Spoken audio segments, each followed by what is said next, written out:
deu certo. Vamos assim agora. Para, Rui! Troca de perna agora. Para, Igor!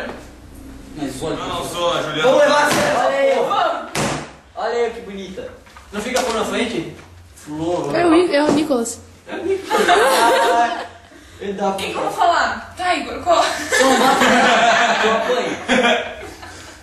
1, 2, 3, 5. 1, 2, 3, 5.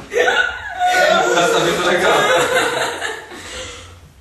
Deu? Quando isso, né? Não bate na minha coxa? Tá, vamos O falar. João vai ver. Dig, dig, dig. Sexo. Tá, para e começa de novo. Para, porra! Eu pensando na água. Que fia Saca! Ai, bicho! Para, porra! Ei, vamos fazer agora. Tá, vai. Aí vamos fazer certo agora. Que saco. Ai, que bonito!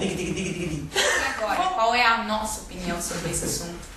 Pô, eu acho que esse lixo tem muito foco da dengue. Muito perigoso para os moradores aqui perto. E nesse local devia ser apropriado mais na área de lazer. Cara, vai tomar cu! Para aí, Igor! Eu vou bater no teu peito? Ele Dói. filmou isso? É, óbvio, Então mano. agora você pode ter naquele local? Mas... Eu falei que eu ia falar! Gostaríamos de ter nesse lugar? Ali tem parceiro. Ai, por que gostaríamos de ter nesse lugar? Se vocês não conseguem, vão pra puta que pariu. Não, o lixo acumulado nesse local. Que lá tem muita gente perto e dá muito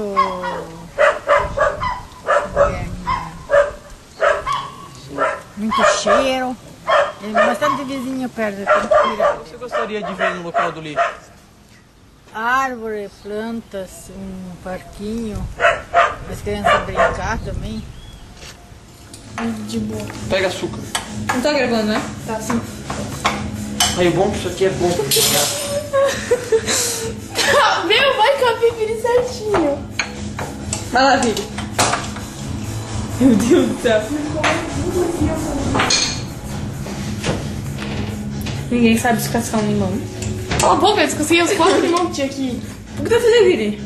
Cala a boca.